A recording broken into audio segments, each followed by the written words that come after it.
Hi, my name is Itali and in this video I'll be making some foliage brushes. While doing some background practice, I found that none of the brushes I currently had were good for making quick, believable foliage, so I decided to make some new brushes to use. I start by getting just a simple flat brush with incremental opacity turned off so it is just a solid color, and I make this sort of weird cloudy shape. This is going to be used for the general shape of a bush or shrub before adding smaller details to it.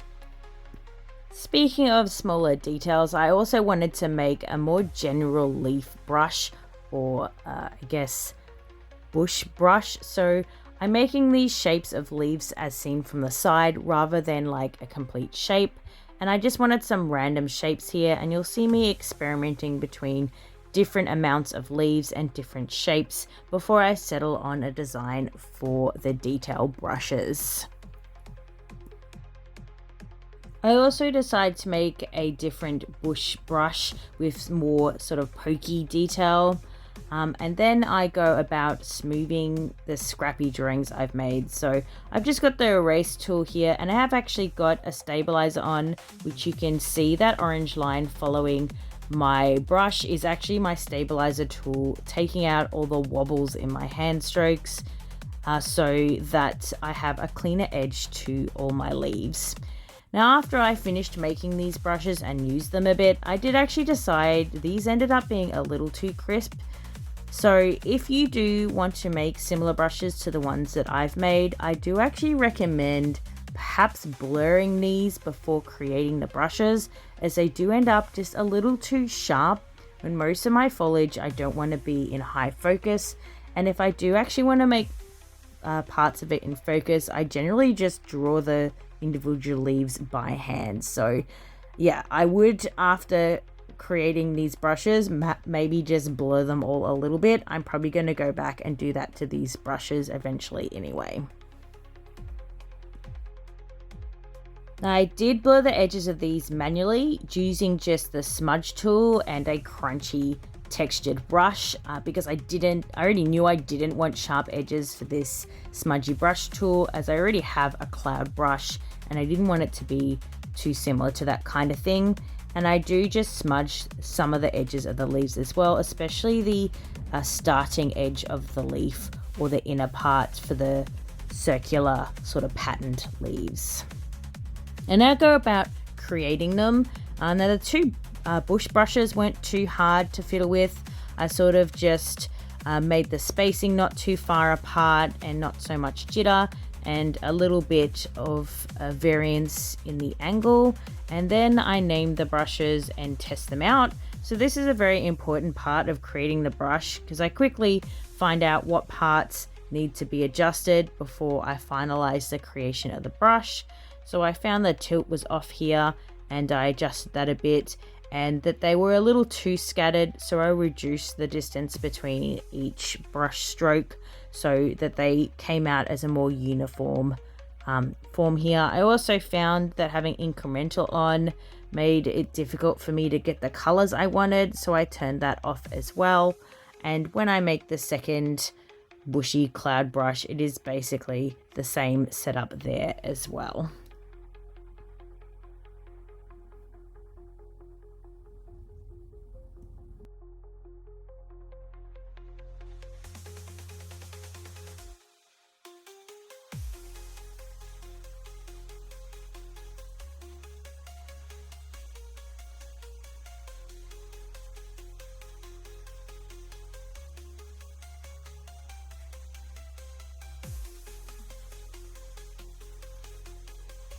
Once I was happy with those, I moved on to the leaf brushes. Now these take a little bit more fiddling, and I have made several leaf brushes in the past, but I'm not happy with any of them.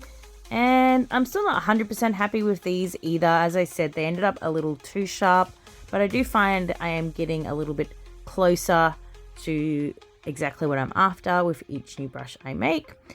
So I just name these and test them out again. And basically the idea of these is they're supposed to be on the leading edge or sparsely placed on the bush to add a little bit of detail. So I go a bit nuts in testing it here, but it is a testing, you know, I'm just testing to make sure they work the way they should.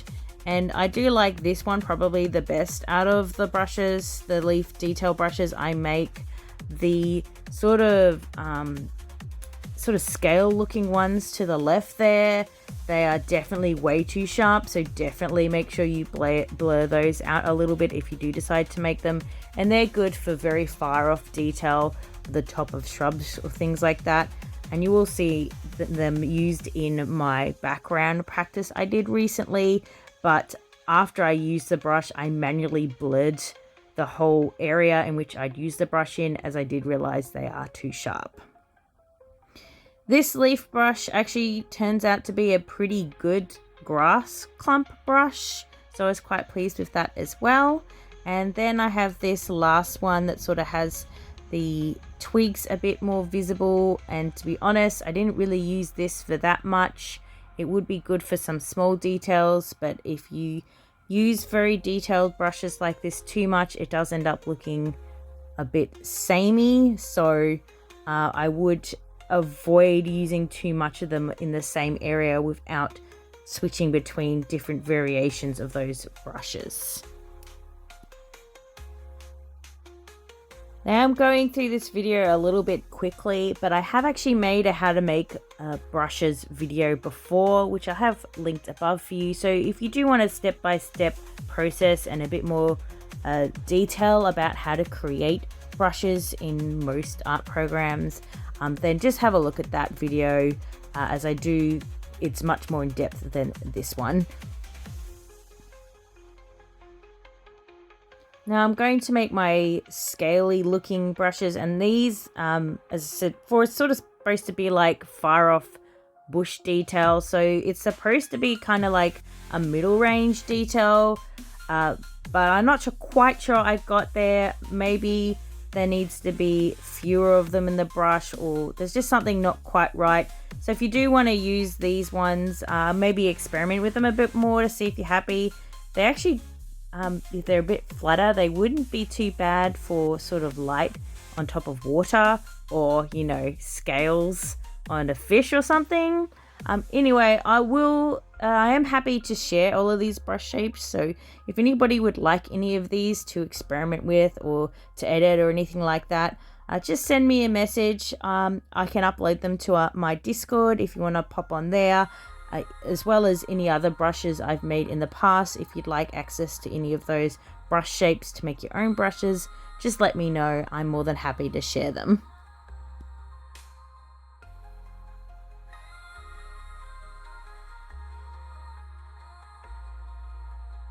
With this last bush detail brush, I decided that they were a little bit too kind of tadpole shaped.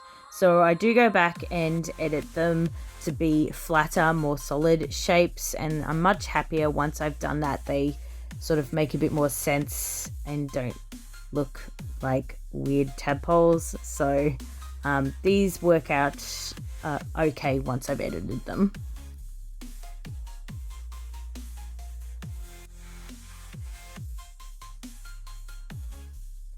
After I'm pretty happy with all the edits I've done to the brushes and tested them a little bit, I decide to erase away all this stuff that's just been building up on a weird blob of paint. And I try to make some bushes using all the brushes I've made just to test them and make sure they are working the way I want them to. They worked pretty well here, as you'll see in a moment, but when I actually go to use them on the background practice itself, which is a more realistic picture, I do find these are too sharp. So if you are looking for a more sharp look, then, you know, keep them the way I've sort of done them here. But if you are looking for a more realistic feel to your quick bushes, I would recommend softening up these. So just select them and blur them a tiny bit using a filter or something like that before creating the brushes, as I do think that'll make a more realistic sort of look. And then if you want them to have little bits of sharper edges, then go back in and draw just little bits of sharp edges with a standard brush. I think that would work better than having them all just sharp like this.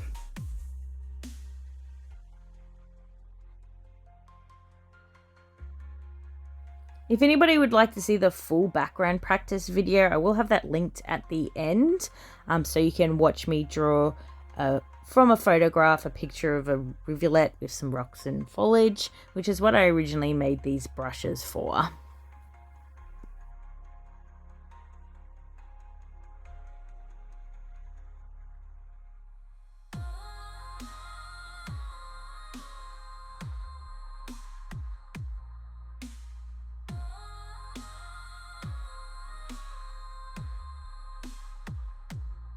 So this is it. This is my foliage brushes. So that's the brush tips and how they look when I make them into brushes.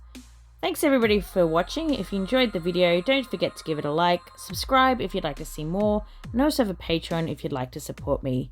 Thanks again, and I'll see you all next time. Bye!